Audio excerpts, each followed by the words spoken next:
你想起屋企靜靜地，我又靜靜雞想同你鬥氣。如果有日返到屋企你唔喺度，我坐喺度開大到嗨翻都冇人投訴話我嘈，冇人同我嘈，耳根清淨到想做乜都可以照做。但係補身嘅湯我自己唔識煲，夜晚趕 proposal 就咁瞓咗喺度，冇人為我鋪好個床鋪。聽朝早冇咗你把聲又醒。過去每一天就在你身邊，望住對方千變百變，一種會厭太多感覺會變，朝見晚見，等到你走到遠方說句再見，才漸漸又想起昨天，留心點這關心最暖，無端端又想講句你知沒天我都會想再見。有冇緣同你會變仇人，有冇緣同你變最相襯，某個時辰同你有緣，我只會發覺你嘅出現實在共我生命入邊。每一天就在你身邊，就是隔了一寸半寸也不看見，也許感覺會變，相處兩遍先發覺跟你每天也要再見。咁多年嚟都對住你，你喺度我又勞氣，唔喺度我又想起你想起，屋企靜靜地我又靜靜雞想同你鬥氣。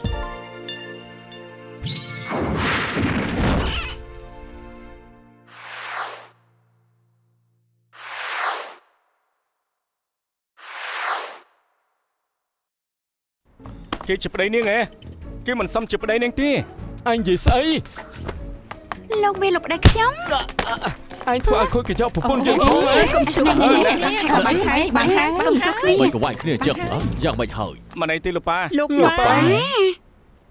អ្នកណាធ្វើឲ្យឯងទៅជាបែបនេះគឺខ្ញុំនាងជាអ្នកណាខ្ញុំជាជំនួយការទី2របស់បងស្រីអូចាលីមីនមិនឯងមិនឆាប់សុំទោសម៉ាក់ភ្លាមទៅមិនប្រពន្ធអាវិនទេពួកខ្ញុំគ្រាន់តែលេងសើចប៉ុណ្ណោះលេងសើចទេខ្ញុំក៏ដឹងដែរថាម៉ាក់ចូលចិត្តលេងគេមកដល់ office ដោយគ្មានគម្រោងបុគ្គលិកខ្ញុំស្មានថាគេជាអ្នកបង្ហាញម៉ូដថែមទាំងបានថតរូបគេទៀតពិតជាមានរឿងបែបដឹងបែបមានព្រោះខ្ញុំមានលក្ខខណ្ឌមិនចឹងពួកគេមិននឹងអាចចូលចិត្តខ្ញុំប៉ុន្តែបើលើក្រោយចង់លេងកុំលេងបែបដឹងទៀតអស់ត្រូវហើយបានជាគ្រប់គ្នានៅទីនេះអស់ហើយខ្ញុំមានរឿងមួយចង់ប្រកាសឲ្យគ្រប់គ្នាដឹងម៉ាក់ទើបតែត្រឡប់មកពីរៀននៅអាមេរិកដូច្នេះហើយខ្ញុំចង់រៀបចំឲ្យគេមករៀននៅអែលវ៉ាជាមួយនឹងអូហ្វេលីល្អយុវជនពូកែបែបនេះពិតជាល្អណាស់ប្រហែលជាអែលវ៉ាកាន់តែរឹងមាំហើយប៉ុន្តែខ្ញុំកាចណាស់លោកម៉ាកុំធ្វើបាបកូនប្រុសអីមិនអីទេក្មេងៗគួរតែឲ្យអ្នកដទៃបង្រៀនគឺដូចនាងហៅកូនប្រុសនាងគេឈ្មោះអីចេះខាអូខាលក៏នាងយកគេទៅដាក់នៅផ្នែកផ្សព្វផ្សាយមិនមែនបង្រៀនដោយផ្ទាល់ដៃទេអត់ត្រូវហើយចាប់ពីថ្ងៃនេះតទៅគ្រប់គ្នាទុកម៉ាក់ជាបុគ្គលិកធម្មតាទៅបានហើយម៉ាក់នេះមួយនេះសិក្ខាធ្លាប់លេងស្លៀកពាក់ដើមមកជាតន្ត្រីពេលនេះគេមកប្រាប់ថាមករៀនខ្ញុំថាគេប្រកាសជាមានល្បីជាមិនខានមែនហើយថែមទាំងប្រាប់ពួកយើងឲ្យទុកគេជាបុគ្គលិកធម្មតាម្នាក់ទៀតហើយប្រាប់ការងារគេតាមចិត្តទៀតឈួតមែន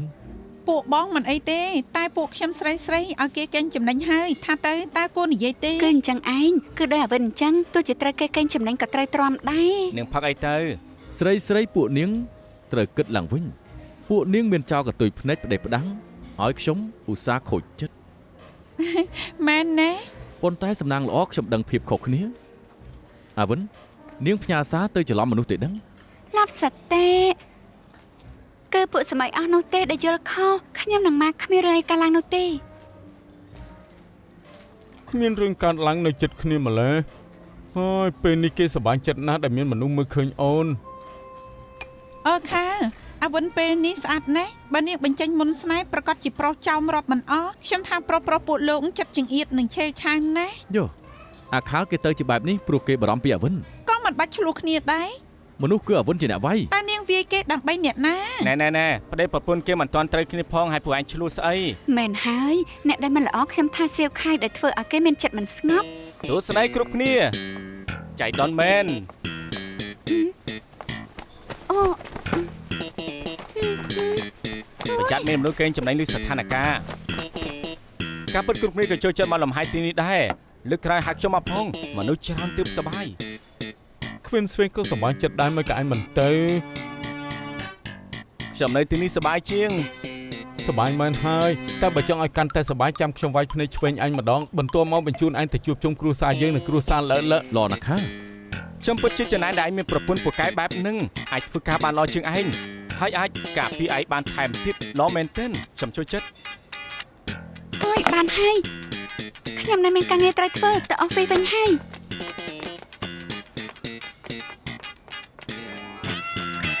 ជួបហើយជួបហើយជួបគូប្រជែងហា Peter បន្ទប់ក្រៅខេនៅខាងនោះចង់ខៀវភ្នែកឆ្វេងមកខាងទៀតហើយ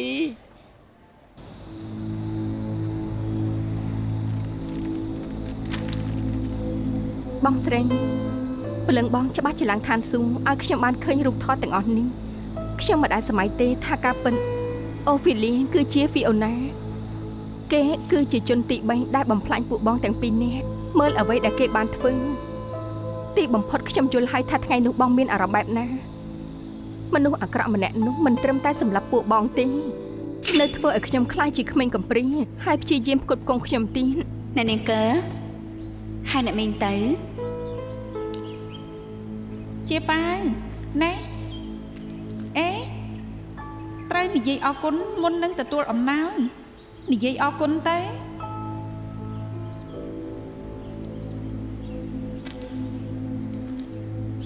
ឯងមិនស្ដាប់បង្គាប់ខ្ញុំនឹងវាយដៃឯងនិយាយអរគុណឆ្លាតធ្វើអញ្ចឹងទៅល្អជាប៉ាវត្រូវចាំទទួលរបស់ពីអ្នកដទៃត្រូវនិយាយអរគុណមនុស្សដែលល្អចំពោះឯងមិនមែនគ្មានហេតុផលទេត្រូវចេះដឹងគុណដឹងទេគេមានអារម្មណ៍ថាចម្ពាក់អ្នកទាំងពីរដូច្នេះទៅប៉ះពើឲ្យខ្ញុំបងស្រីគេចម្ពាក់ពួកយើងច្រើនណាស់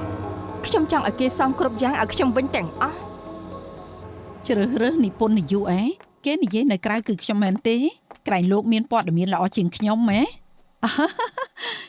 យ៉ាងណាថ្ងៃនេះខ្ញុំមិនទាន់បានទទួលដំណឹងជាផ្លូវការពីក្រុមហ៊ុនទេខ្ញុំគិតថាវាមិនពិតទេ ល្អបើមានដំណឹងល្អអីនឹងជូនដំណឹងឲ្យលោកភ្លាមល្អចាំនិយាយពេលក្រោយទៀតបាយបាយ បងស្រីអូផែនការទីក្រុងសៀងហៃដែលបងចង់បាន បងស្រីអូការពិនបើបងផ្ដោតអារម្មណ៍លើសៀងហៃអញ្ចឹងតើហុងកុងត្រូវការអ្នកស្នងតំណែងដែរទេ ឯងមានអីល្អចង់ណែនាំម៉េ ខ្ញុំប្រកាសជាចង់ស្នងតំណែងពីបងស្រីអូហើយដើរតាមបងស្រីអូច្រើនឆ្នាំមកហើយក៏យល់ពីស្ទាយរបស់អេវ៉ាច្រើនហើយបងស្រីអូក៏ទុកចិត្តដែរ ឯងមានអីចង់និយាយជាមួយខ្ញុំ គឺបងស្រីអូបានបណ្ដុំបណ្ដាលខ្ញុំតាំងពីក្មេងខ្ញុំទុកបងស្រីអូដូចជាបងស្រីខ្ញុំបើបងស្រីខ្ញុំមិនទាន់ស្លាប់គាត់ច្បាស់ជាចង់ឲ្យខ្ញុំដើរទៅមុខហើយ ឯងមិនមែនចង់ប្រាប់ខ្ញុំថាឯងចង់ធ្វើនិពន្ធនាយករបស់អេវ៉ាទេដឹង គឺបងស្រីអូនិយាយថាអ្វីក៏អាចទៅរួចដែរ ផ្ដេសផ្ដាឯងនិយាយពាក្យនេះជាមួយខ្ញុំបើឲ្យអ្នកក្រៅឮច្បាស់ជាគិតថាឯងឈួត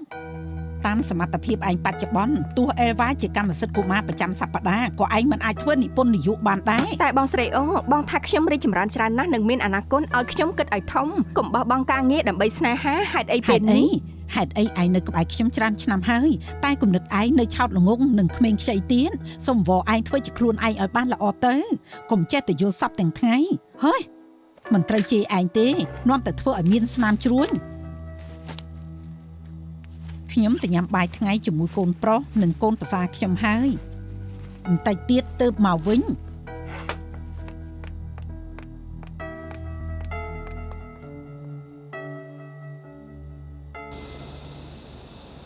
គ្រួសារពួកឯងគិតតែសប្បាយរីករាយឲ្យខ្ញុំនៅចំណែនតែម្នាក់ឯងខ្ញុំចាំមើលម្ដាយក្មេកកូនប្រសាពួកនាងឆ្លុះគ្នាដល់ពេលណា ដើរទៅប្រាប់ឯងដើរទៅអាឆ្កែចង្រៃនេះមិនស្ដាប់បង្គាប់សោះយើងគឺជាម្ចាស់ឯងយើងគឺជាអតីតមិត្តស្រីដែលត្រូវមិត្តប្រុសបបងចោលឯងស្មានថាយើងចង់ចិញ្ចឹមឯងហ៎ឃើញឯងឲ្យស្អប់ឯងណាស្ដាប់ណាអាឆ្កែចង្រៃយើងមិនបណ្ដេញឯងចេញព្រោះតែឯងស្មោះត្រង់ណែបើឯងចង់ស៊ីក៏អង្គុយចុះទៅអង្គុយទៅអើណែអញ្ចឹងបានល្អបើយើងឲ្យអីឯងស៊ីឯងត្រូវអង្គុយចុះ ស្រីចង្រៃនាងជេរឆ្អែតហើយនឹងនាងសាហាវណាស់ធ្វើពុតជាមនុស្សចិត្តល្អចិញ្ចឹមឆ្កែតាមពិតគិតប្រយោជន៍ផ្ទាល់ខ្លួនប៉ុណ្ណោះឯងនេះក៏អញ្ចឹងដែរឯងក៏មិនសមឲ្យគេអាណិតដែរ មនុស្សមិនទុកឯងជាឆ្កែទេគេគ្រាន់តែទុកឯងជាដុំលាមកប៉ុណ្ណោះទោះជាឯងស្មោះត្រង់ប៉ុណ្ណាក៏មនុស្សមិនពេញចិត្តនឹងឯងដែរឯងឲ្យបេះដូងទៅគេតែគេមិនទុកក្នុងចិត្ត ឡប់សតិហើយទៅយើង ខ្ញុំនិយាយហើយខ្ញុំមិនធ្វើជាឆ្កែស្មោះត្រង់ទេហើយរឹតតែមិនធ្វើជាឆ្កែរបស់កើពី សាច់រឿងចុងក្រោយរបស់អេវ៉ាពួកយើងយកថ្ងៃទិវាអ្នកម្ដាយធ្វើជាប្រធានបទតើគ្រប់គ្នាមានគំនិតអីចិត្តដល់រដូវក្តៅហើយនិយាយពីការថែស្បែកទៅគួរឲ្យធុញណា អូមានមនុស្សចូលចិត្តដើរលេងច្រើនណាស់មិនអញ្ចឹងពួកយើងធ្វើក៏អាចដើរលេងឲ្យស៊ីនឹងម៉ូតលើយន្តហោះទៅ អន់ បង ណា ស្រីអូថ្មីនេះសេដ្ឋកិច្ចកើនឡើងហើយរដ្ឋាភិបាលបានប្រកាសថាមានមនុស្សរៀបការច្រើនហើយប្រើប្រធានបទរៀបការគួរតែអូខេ អស្ចារ្យ យើងអាចមើលការតាំងពីពណ៌កូនកំមុំខ្នាតធំថ្មីនេះបានមើលថាអាចផ្សាយពាណិជ្ជកម្មបានដែរអត់ យើងអាចណែនាំគ្រឿងសម្អាងកូនកំមុំទាន់សម័យបានទេ ហើយក៏អាចណែនាំកន្លែងថតរូបរៀបការល្បីៗទៅបរទេស ក៏មានដំណើរកំសាន្តគ្រើបទឹកឃ្មុំផងដែរ បានជាប្រធានបទទិវាថ្ងៃម្ដាយលោកមិនធ្វើបានល្អអញ្ចឹងមិនយើងមិនឆ្លៀតឱកាសបង្កើតប្រធានបទទិវាឪពុកទេ ព្រោះអេវ៉ាជាទស្សនាវដ្តីរបស់ស្ត្រីពួកយើងមិនធ្វើប្រធានបទតាក់ទងនឹងបរិសុទ្ធទេ ទស្សនាបដីគឺទស្សនាបដីប៉ុន្តែមនុស្សស្រីក៏ត្រូវការទិញអំណោយជូនប៉ាគេនៅថ្ងៃទិវាឪពុកមិនដែរទេអត់មានឆ្លុះគ្នាទេ បងស្រីអូនមិនដែលធ្វើប្រធានបទបែបនឹងទេជាការហាមឃាត់ ហេតុអីថ្ងៃទិវាឪពុកត្រូវបានហាមឃាត់បានជាយើងមិនដែរធ្វើប្រធានបទនឹងអញ្ចឹងយើងបង្កើតវាទៅ លោកម៉ា លោកម៉ា លោកម៉ា លោកម៉ា បាទនិយាយត្រូវបង្កើតប្រធានបទថ្មីក៏ល្អដែរ លោកម៉ាអង្គុយទៅ ខ្ញុំមកគ្រាន់តែអង្គុយស្ដាប់ទេគ្រប់គ្នាបន្តទៀតចុះមិនចាំបាច់ខ្វល់នឹងខ្ញុំទេ ការពិតទៅខ្ញុំយល់ថាថ្ងៃទិវាឪពុកគឺជាថ្ងៃដែលកក់ក្ដៅមួយឧទាហរណ៍កាលពីឆ្នាំមុនប៉ាហើយនឹងខ្ញុំបានទៅលេងទឹកនៅហាវ៉ៃជាមួយគ្នាកាលនោះគឺគាត់គ្រិចជើងហើយខ្ញុំអ៊ីវគាត់រហូតដល់ clinic ការដកពុកកូនខ្ញុំដួលទាំងពីរនាក់ដូចជាផ្លែឃ្លោកយ៉ាងចឹង នៅមានទៀតឆ្នាំមុនខ្ញុំបានទៅស៊ុតត្រីនិងលេងប៊ូលីជាមួយនឹងប៉ាខ្ញុំចាំបានទេអំណោយដំបូងដែលខ្ញុំទិញជូនលោកប៉ាថ្ងៃទិវាឪពុកគឺជាអ្វី ប្រកាសជាចាំបានហើយគឺជាកសែងរោមជាមឯងប្រកាសជាចង់ឲ្យប៉ាប្រើវានៅថ្ងៃក្តៅហើយដើម្បីកុំឲ្យវាក្រហាយនឹងណា កាលនោះខ្ញុំទើបអាយុ6ឆ្នាំទេយ៉ាងណាខ្ញុំគិតថាគ្រប់គ្នាក៏មានប៉ាដែរដូច្នេះការធ្វើប្រធានបទនេះប្រកាសជាធ្វើឲ្យគ្រប់គ្នាមានការចងចាំច្រើនឧទាហរណ៍ខាលដល់ពេលនោះអាចចង់ចំណាយពេលនៅជាមួយប៉ាឯងយ៉ាងម៉េចដែរ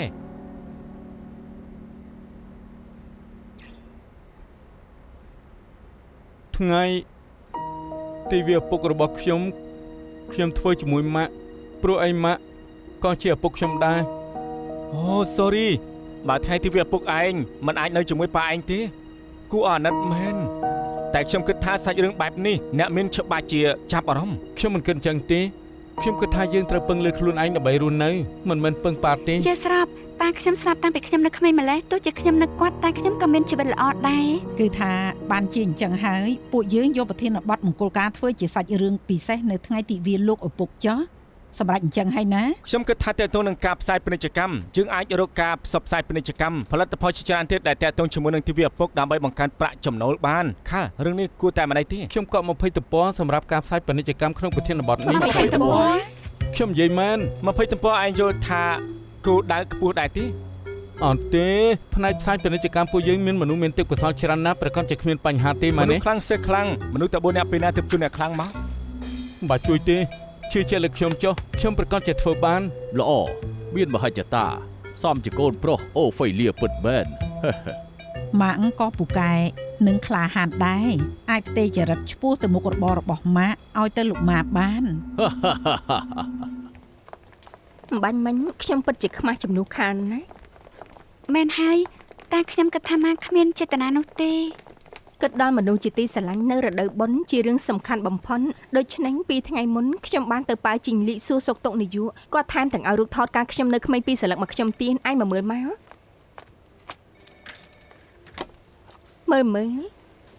នេះគឺខ្ញុំកាលនៅក្មេងបងស្រីខ្ញុំនិងបងថ្លៃ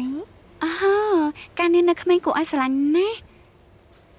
ការពិតយ៉ាងហៅធាននិងការជាអ៊ីមានរូបរាងបែបហ្នឹងសោះណា មានទៀននាងមើលអាមួយនេះទៅ អេបងស្រីម្នាក់នេះដូចជាប្រហែលគាត់ជាអ្នកណា គឺបងស្រីអូឯងចំណាំមិនបានទេហ៎ បងស្រីអូ ទោះជាមានអ្នកជួយចិញ្ចឹមខ្ញុំតែក៏មិនដូចគ្រួសារខ្ញុំដែរសុទ្ធតែជាកំហុសហ្វីអូណាទាំងអស់បើមិនមែនគេទេខ្ញុំក៏មិនត្រូវទៅនៅក្នុងមណ្ឌលកុមារកំព្រាក្រោយពេលគ្រួសារបែកបាក់ដែរ ឯងកុំចឹងអីកកណែដោយប្តីខ្ញុំនិយាយអញ្ចឹងជីវិតរបស់យើងគឺជារបស់ដែលយើងត្រូវបង្កើតឡើងដោយខ្លួនឯង ត្រូវទេ ប្រកាសហើយអត់ត្រូវហើយអាវិនខ្ញុំមិនទាន់មានពេលអានទស្សនាវដ្តីទាំងអស់នេះទេឯងយកទៅមើលមុនទៅពេលបកគលឲ្យបងស្រីអូចាំខ្ញុំខ្ចីពីគាត់វិញ ល្អ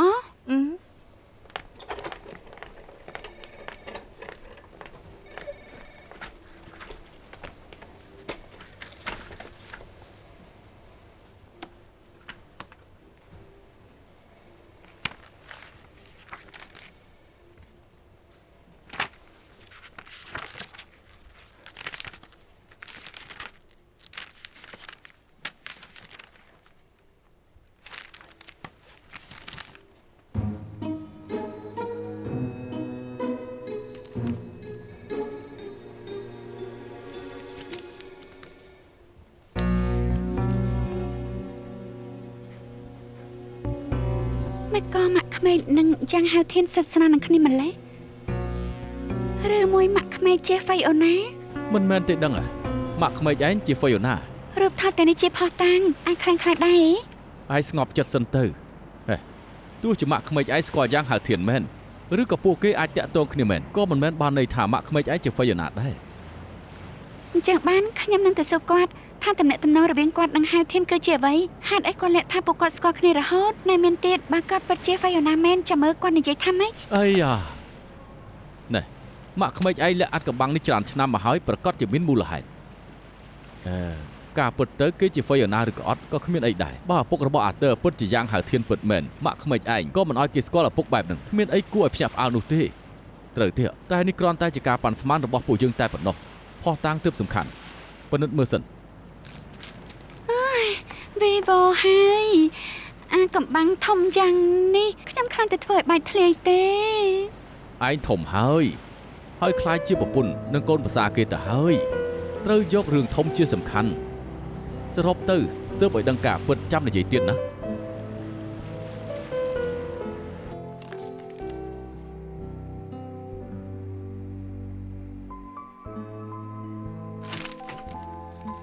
អូនសម្លាញ់ងូតទឹក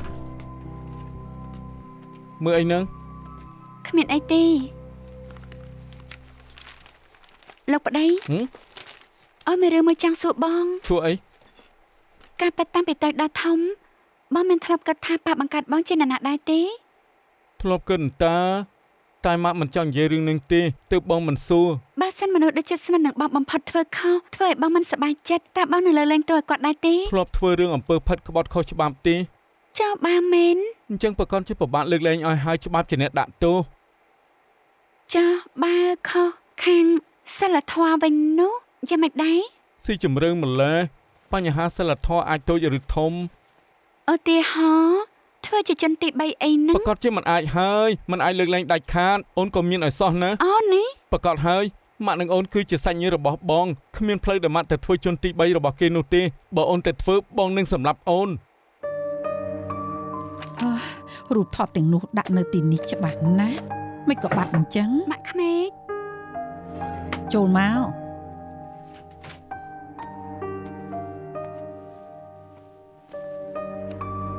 ម៉ាក់ក្មេកខ្ញុំយកទស្សនាវដ្តីមកសងម៉ាក់សិនពេលនេះខ្ញុំរវល់ណាស់អត់មានពេលមើលទេ ការងារឯងរវល់ប៉ុណ្ណាទៅរហូតគ្មានពេលមើលទស្សនាវដ្តី ហើយប៉ិតមែនហើយម៉ាក់ក្មេកម៉ាក់ត្រូវដោះស្រាយការងារថ្មីចាស់រាល់ថ្ងៃមានល្អមានអាក្រក់ម៉ាក់ធ្វើទាំងពិតទាំងខ្លាំងខ្លាយខ្ញុំមិននឹងអាចព្រាមនឹងម៉ាក់បានទៅ ឯងឈប់ធ្វើទៅការវិភាគឯងអត់បានការច្រើនណាស់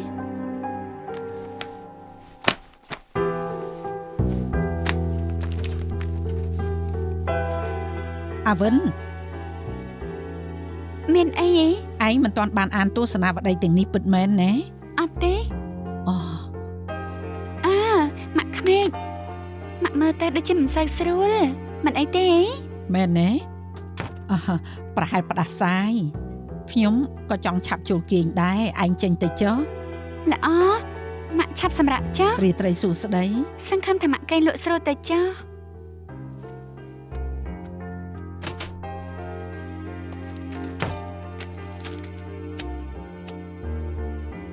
និយាយតាមហេតុផលនាងមិនគួរឃើញរូបថតទាំងនេះទេតាមចរិតរបស់នាងគ្មានហេតុផលអីដែលនាងមិនសួរខ្ញុំទេ បើដល់គឺស្រីម្នាក់ដឹកហើយយើងបើយករូបថតទាំងអស់ទៅកាលពីសប្តាហ៍មុន ពិតជាម៉ាក់ក្មេកមែន ស្រីម្នាក់នឹងមាននិយាយថាគេយករូបថតទាំងអស់ហ្នឹងទៅធ្វើទេអត់បាននិយាយអីទេ អូត្រូវហើយ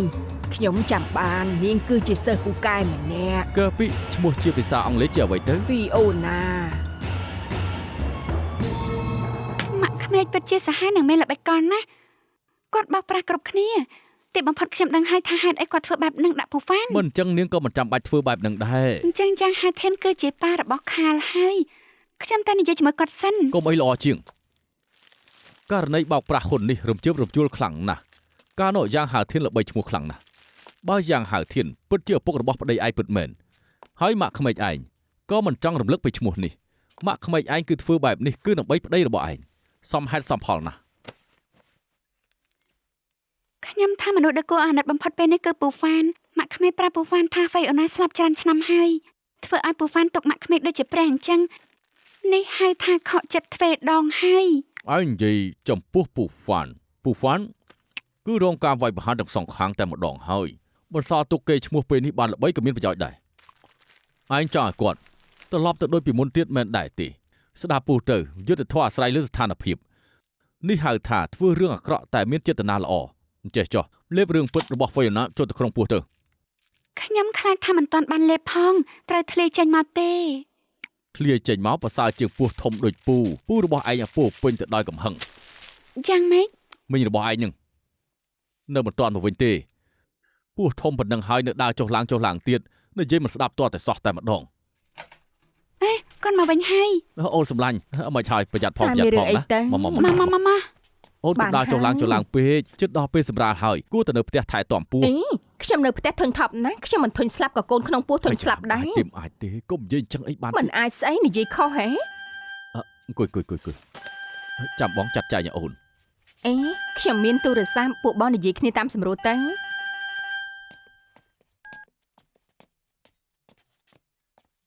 ធ្វើស្អីនឹងចេះតែពួនក្នុងបន្ទប់និយាយទូរស័ព្ទ ខ្ញុំដឹងហើយជនទី ឡប់សតិ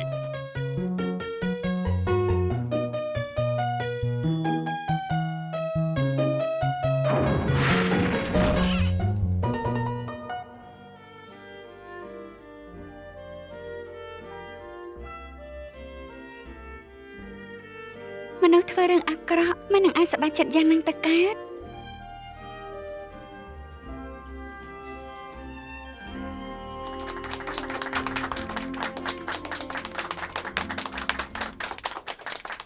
អូសប្បាយណាស់ អ្នកម៉ាក់បកែមែនធ្វើឲ្យគេចាប់អារម្មណ៍គ្រប់គ្នា ប្រកាសហើយរំជាមួយប្រុសសង្ហាស្រីនៅក្នុងកន្លែងនេះទាំងអស់សុទ្ធតែមើលម៉ាក់ដោយការចំណែន ខ្ញុំស្រូបយកបទពិសោធន៍របស់ម៉ាក់ទាំងអស់ការពិតខ្ញុំដឹងថាថ្ងៃទីវាម្ដាយម៉ាក់មិនទំនេរទេដូច្នេះក៏ប្រពថ្ងៃទីវាម្ដាយនៅថ្ងៃនេះតែម្ដងទៅរីករាយទីវានៅម្ដាយ រីករាយថ្ងៃទីវានៃម្ដាយម៉ាក់ក្មេង អរគុណ Cheers ទីវាអ្នកម្ដាយឆ្នាំនេះមានន័យណាស់សម្រាប់ម៉ាក់ ហេតុអី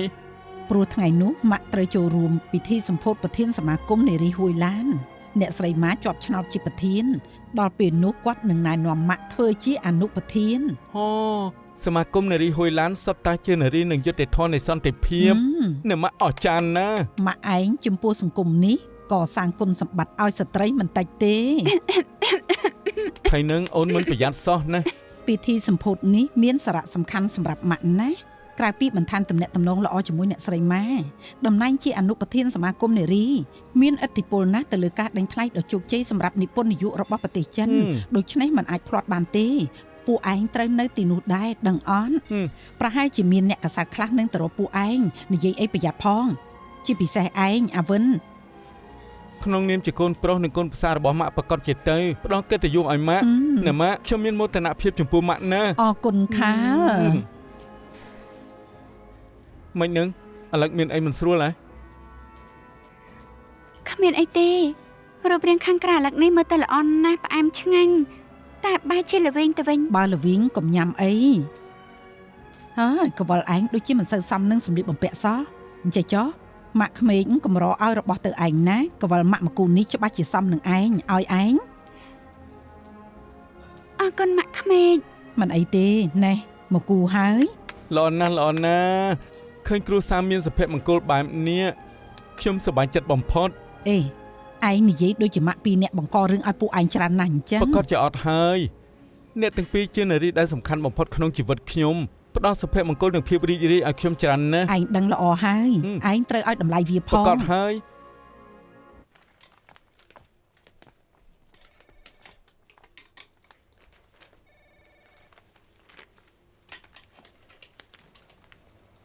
អាវិនឯងមិនបន្តិចមើល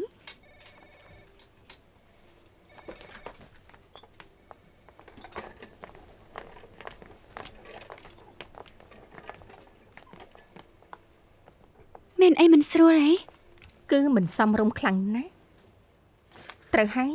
កវលនេះគឺជារបស់បងស្រីអូគាត់ថាមួយគូនេះគាត់ស្រឡាញ់ណាស់គាត់មិនដាច់ចិត្តពាក់មិនក៏វានៅនឹងឯង អូយប់មិញគាត់អារម្មណ៍ល្អដូច្នេះក៏ឲ្យវាមកខ្ញុំ មិនក៏យប់មិញគាត់មានអារម្មណ៍ល្អ អ្នកស្រីម៉ាណែនាំគាត់ឲ្យធ្វើជាអនុប្រធានរបស់សមាគមនារីហូយឡាន អញ្ចឹងពិតជាសមនឹងសប្បាយចិត្តហើយត្រូវហើយតំណែងតំណងម្ដាយក្មេកកូនប្រសាពួកឯងច្បាស់ជារលូនល្អហើយ វាដូចជាល្អជាងពីមុន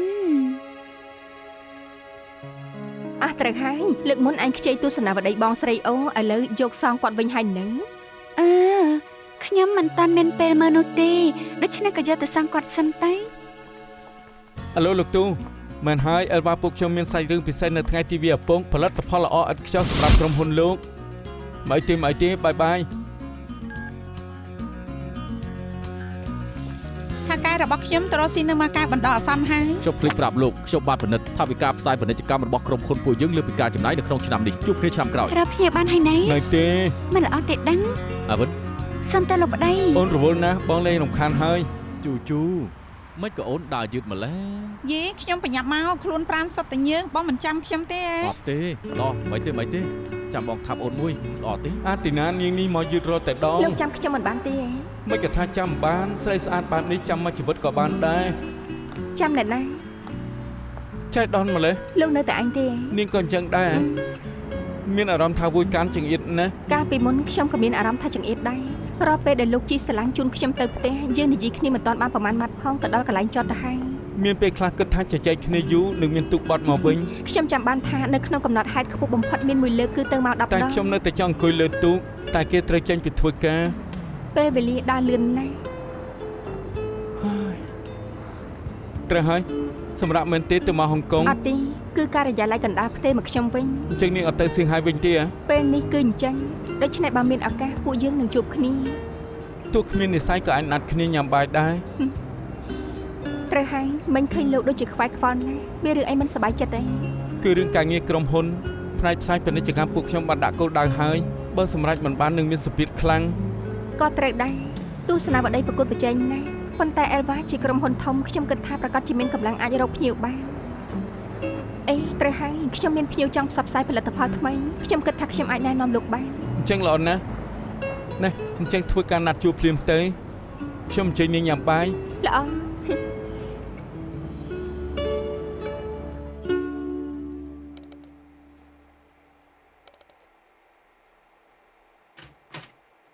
អូនសម្លាញ់មកហើយ លោកប្តី យូរម្លេះ មែនហើយអូនទៅធ្វើការហើយមានអ្នកណាចង់ទិញនំខេកសម្រាប់មង្គលការ មែនទេពេលបងត្រូវទៅជួបភ្ញៀវបងត្រូវធ្វើការអនឡាញ អូយ៉ាងម៉េចថ្ងៃនេះបងរកភ្ញៀវបានជោគជ័យដែរទេ គ្មានបញ្ហា ផ្សាយពាណិជ្ជកម្ម20ទំព័របងមិន stress ទេ ត្រូវរក្សាសម្ដីទើបអ្នកដទៃមិនគិតថាបងអសមត្ថភាព ខ្ញុំយល់ថាការពិតក្រោយមកម៉ាក់ពិតជាល្អខ្លាំងមែនទែនយ៉ាងហោចណាស់ក៏អាចជំរុញឲ្យអ្នកខ្លះកាន់តែខំប្រឹងធ្វើការដែរពេលនេះអូនដឹងហើយថាការប្រកួតប្រជែងធ្វើឲ្យរីកចម្រើន កុំប្រៀបគេជាមួយបងណាគេគ្មានគីឡូជាមួយបងទេ បានហើយប្រុសអូនទៅរងងូតទឹកហើយឆាំនិយាយជាមួយបងហើយអាឡូអាទីណាយ៉ាងម៉េចហើយ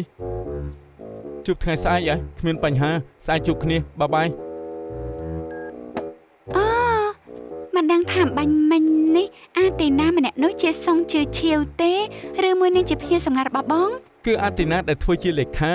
បើជាអាទីណាដែលធ្វើការជាលេខាពួកយើងសញ្ញាកិច្ចសន្យារួចហើយហេតុអីត្រូវជួបទៀត ប្រពន្ធសម្លាញ់នៅក្នុងកិច្ចសន្យាមានចន្លោះប្រហោងខ្លះត្រូវសញ្ញាម្ដងទៀតបើអូនមិនជឿទេទៅមើលជាមួយបងទៅ មិនបានស្អែកនេះអូនត្រូវទៅចូលរួមថតរូបជាមួយនឹងដូរ៉ូស៊ីអេអូនអត់មានពេលទៅធ្វើជាអ្នកស្រីរបស់បងទេ មិនចឹងចាំបងទៅជាមួយអូន បងគិតឲ្យច្បាស់ លោកយ៉ង Hello សួស្ដីលោកយ៉ង លោកប្រកាសជាខាលហើយមើលតាមចិត្តចុះ ល្អកម្មពិតខ្ញុំបានមើល website របស់លោកហើយព័ត៌មានមង្គលការពួកលោកលម្អិតណាស់ អរគុណហើយលើកមុនអាទីណាក៏ធ្លាប់ប្រាប់ខ្ញុំដែរអំពីទស្សនាវដ្តីរបស់លោកតែចៃដន្យអីក្រុមហ៊ុនពួកខ្ញុំកំពុងតែរកទស្សនាវដ្តីដើម្បីផ្សព្វផ្សាយពាណិជ្ជកម្មល្មមតែគ្រាន់តែ ការពិនគឺលោកយ៉ងបារម្ភថា Elva គឺជាទស្សនវិស័យ lifestyle បើប្រៀបជាមួយគេអ្នកចាស់ដូចជាមិនទាន់ស្មើនឹងគេទេ ចំពោះរឿងនេះលោកទុកចិត្តចុះការពិតប្រធានបទសម្រាប់ផ្សាយរឿង Elva គឺអាពាហ៍ពិពាហ៍សមស្របណាស់សម្រាប់ខេងរបស់លោកលើពីនេះយើងក៏មានលក្ខណៈទិវាឪពុកទៀតពួកយើងអាចបដូរមកឈរជាចំហឪពុកគឺជាភាពទាន់សម័យមួយបែបលើកនេះណែនាំភ្ញៀវឲ្យខ្ញុំកុំឆ្លោះរឿងអាហារមកពេលនេះឲ្យសោះខ្ញុំអញ្ជើញ នោះគឺព្រោះតែលោកចេះបាត់បាននិងអាចបញ្ចុះបញ្ចូលភ្ញៀវបាន បើមិនបាននាងជួយណែនាំខ្ញុំក៏មិនបានភ្ញៀវនេះដែ តាម រ ពិតទៅខ្ញុំនៅមានភ្ញៀវដែលមានសក្តានុពល2នាក់ទៀតចាំថ្ងៃក្រោយណែនាំឲ្យលោក ល្អបើលើកនេះអាចធ្វើបានលើសពីគោលដៅមែនច្បាស់ជាធ្វើឲ្យម៉ាក់និយាយលេងចេញ ម៉ាក់ជាអ្នកណា អូជាកូនប្រុសរបស់ CEO កុំនិយាយពីគេអីគឺជាកូនអ្នកមានអត់បានការ អរគុណខ្លាំងណាស់គុំតបាននាងជួយរៀបចំឲ្យខ្ញុំចូលរួមក្នុងកម្មវិធីខ្ញុំក៏បានស្គាល់ដូរ៉ូ CS ដែរប្រាមកនាងចង់បានអី ខ្ញុំចង់ញ៉ាំ Yes ញ៉ាំ ឆៅឡៃម៉ាន់ចៃដន្យណា មែនហើយចៃដន្យខ្លាំងណាស់លោកប្តីបងប្រាប់ថាបងមានណាត់ជាមួយភ្ញៀវញ៉ាំបាយតើអាទីណាខ្លាចជាភ្ញៀវរបស់អេវ៉ាតាំងពីពេលណា គឺអាទីណាណែនាំមិត្តភ័ក្តិរបស់នាងឲ្យខ្ញុំធ្វើជាភ្ញៀវរបស់ Elva មិនអីទេអី បើមិនប្រកាន់ទេពួកយើងអាចអង្គុយញ៉ាំបាយជាមួយគ្នាទៅគឺខ្ញុំមករបស់អេវ៉ាសួស្ដីស្រីសារម្នាក់នេះគឺ អាទីណា អាទីណាសួស្ សួ ដី ស្ដី អូនចង់ស្លាប់អីមកញ៉ាំបាយតែពីអ្នកអាហ្វ្រិននេះ បងក៏មកបង្វែរសាច់រឿងខ្ញុំមិនទាន់សួរបងទេហេតុអីក៏ហត់ថាមកញ៉ាំបាយជាមួយភ្ញៀវ ទីនេះមានមនុស្សច្រើនណាស់កុំរើរឿងមិនសមហេតុផល អូរឿងគ្មានហេតុផលហ៎ ខាងសុំទោសផងខ្ញុំនៅមានការត្រូវធ្វើទៀតខ្ញុំទៅមុនហើយ អត់បានជូនទេ ខ្ញុំជឿទេ ស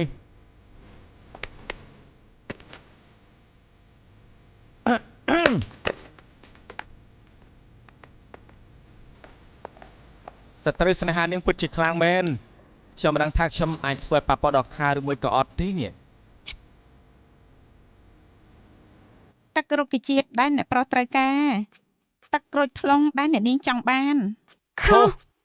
ខ្ញុំចង់បានមិនមែនទឹកក្រូចថ្លុងទេគឺទឹកអលកាត់បន្ថយភ្លើង មិនបាច់ដូរឲ្យនាងទេនាងដូចជាក្រូចថ្លុងជូរនឹងអញ្ចឹងខ្ញុំចង់ដូរកាយខ្ញុំចង់បានតែអាល់ម៉ុនមិនមែនទឹករុក្ខជាតិទេ មិនអាចដល់កាយគាត់ទេក៏ហក់ទាំងភ្នែកស្រស់មិនសមហេតុផលបើមិនផឹកទឹករុក្ខជាតិតើផឹកអីវិញ ដូរទាំងពីរកៅទៅ ចាបាន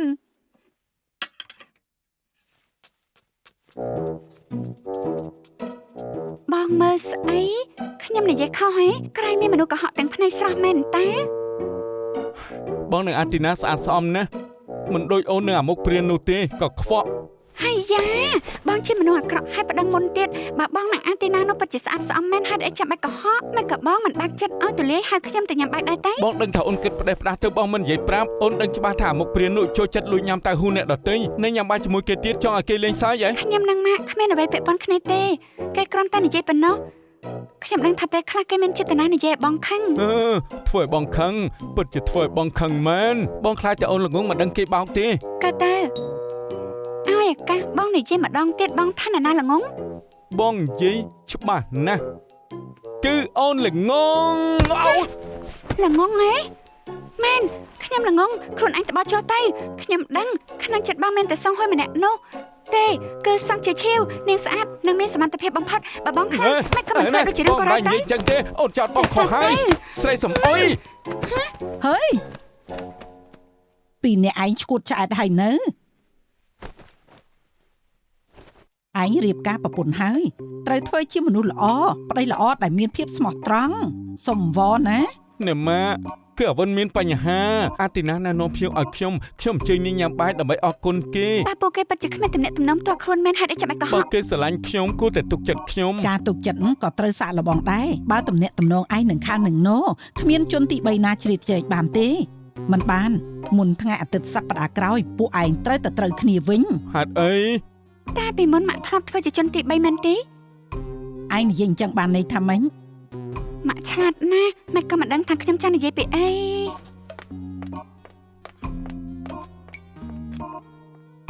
ហឺបងយល់អត់គេនិយាយមិញបានន័យថាម៉េច មានន័យថាមិនជាបញ្ហាទេអ្នកស្រីមានមនសិការច្បាស់លាស់ដូច្នេះមិនបាច់យកចិត្តទុកដាក់ទេ ឬនាងបានឃើញរូបថតចាស់ទាំងនោះ ក៏មើលស្រាលមុខពីរ៉ាមីតនេះឲ្យសោះវាល្បីខ្លាំងណាស់ពាក់វាហើយអាចធ្វើឲ្យបងផ្ដោតលើការគិតបាន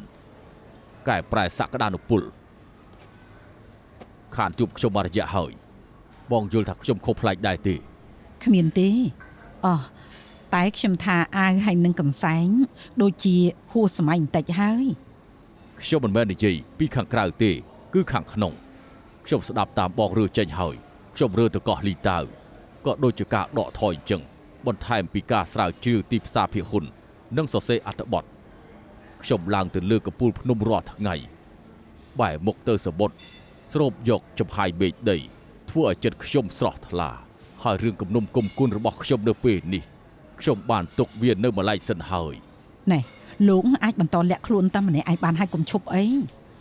មួកពីរ៉ាមីតនេះខ្ញុំជូនបងវាអាចជួយឲ្យបងផ្ដោតអារម្មណ៍និងកែលម្អខ្លួនបាន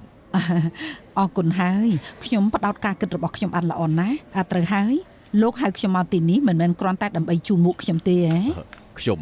ចង់ជូនអត្ថបទនេះដល់បង ផ្ញើអ៊ីមែលឲ្យខ្ញុំក៏បាន ខ្សែដៃគ្រីស្តាល់នេះពាក់ព័ន្ធនៅខាងផ្លូវចិត្តពាក់វាអាចធ្វើឲ្យបងស្ងប់អារម្មណ៍បានខ្ញុំជូនឲ្យបងចុះ មិនបាច់ទេលោកពាក់ខ្លួនឯងចុះអាឡូ ទុកឲ្យខ្ញុំពាក់ឲ្យបងចុះ អ្នកស្រីម៉ាពិធីសម្ពោធសមាគមនារីហួយឡានជាព្រឹត្តិការណ៍ធំខ្ញុំមិនអាចបញ្ចាំទេ មែនហើយអូស្នាមញញឹមខ្លាំងខ្លាយអញគួរឲ្យខ្ពើមណាស់ចៅលេមីនអញខ្លាចជាមនុស្សលាក់ពុតជួយអ្នកដទៃបែបនេះតាំងពីពេលណាមកមិននឹងក៏បីនឹងប៉ាម៉ាក់មិននឹងក៏បីនឹងលោកបងគាត់អាវិនឯងនៅទីនេះទេជិតដល់ម៉ោងហើយវ៉ាវមើលឯងចាស់ពិតជាតាក់ភ្នែកមែនប្រយ័ត្នលួចចំណាប់អារម្មណ៍ពីអ្នកស្រីម៉ានិងបងស្រីអូនណា កុំនិយាយបែបហ្នឹងខ្ញុំមិនចង់ចេញទៅសម្ដែងនោះទេ លេងរឿងអីដែរ ការប៉ັດតែហើយយ៉ាគួរឲ្យធុញណាស់ប៉ុន្តែមិនអីទេ ការពិតទៅប្រហែលថ្ងៃនេះខ្ញុំក៏ធុញដែរ មានរឿងអី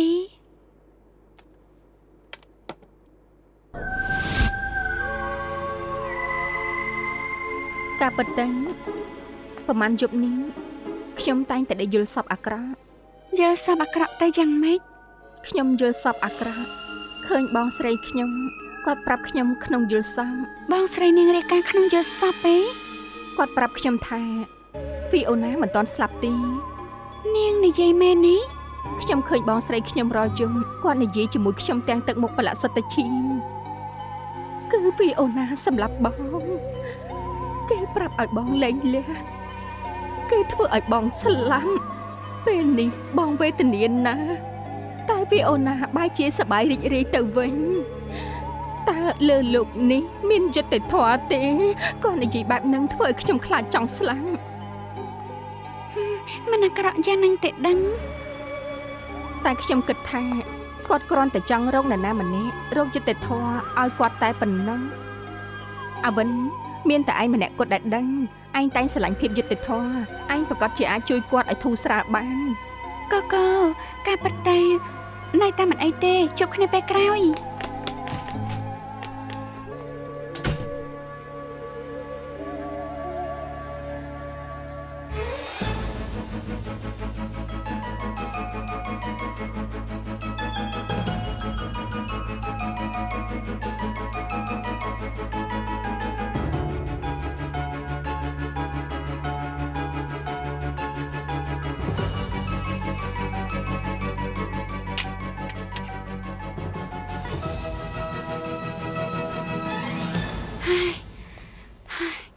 បើខ្ញុំនៅទីនេះទៀតខ្ញុំថាប់ដង្ហើមស្លាប់ឆាប់មិនខាន អេអាវិន